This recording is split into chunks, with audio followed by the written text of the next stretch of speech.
कि यार जब ससुराल में ना बहू को ताने मिलते हैं, उसके माँ बाप को, उसके बहन भाइयों को जब बातें सुनाई जाती हैं, उसके माँ बाप के ख़िलाफ़ बातें बोली जाती हैं, तो तब बीवी पता है क्या करती है, किसी को भी नहीं बताती, अपने शौहर को बात बताती है, अपने शौहर से बात शेयर करने की कोशिश करती है कि यार ये हो गया, आपकी अम्मी ने ये बोल दिया और फ़लाना हो गया, और आपकी अम्मी यूँ बोल रही थी मेरे बारे में, मेरे पेरेंट्स के बारे में।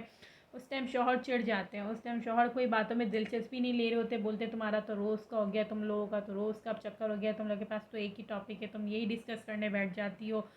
सो फिर एक टाइम ये होता है कि भाई जो बीवी है वो अपने दुख और दर्द, अपनी परेशानियां किसी को नहीं बता रही होती, वो इवन वो शौहर को भी नहीं बता रही होती, क्योंकि वो सुन ही नहीं रहा होता।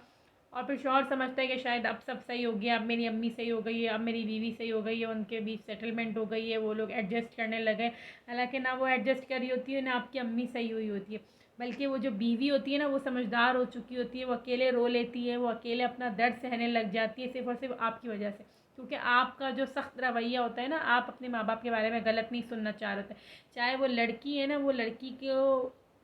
दिन रात उसके माँ बाप के लिए, आपकी अम्मी, आपकी बहनें गलत गलत बातें कर रही होती हैं, बट आपके आने के टाइम पे वो सब सही हो जाते हैं और वो बीवी बेचारी गलत हो जाती है। और वो जब बीवी अपनी सफाई आपके साथ शेयर करने की कोशिश करती है, मतलब अपनी बात आपको बताने की कोशिश करती है, तो आप उस टाइम पे उसको बोलते हैं तुम्हारा रोज़ का है, तुम्हारी चिक चिक ख़त्म नहीं होती, तुम्हारे पास एक ही टॉपिक है, तुम इसी को ही डिस्कस करती हो। फिर वो क्या होता है, बीवी बेचारी चुप हो जाती है, फिर आप समझते हैं सब सही हो गया।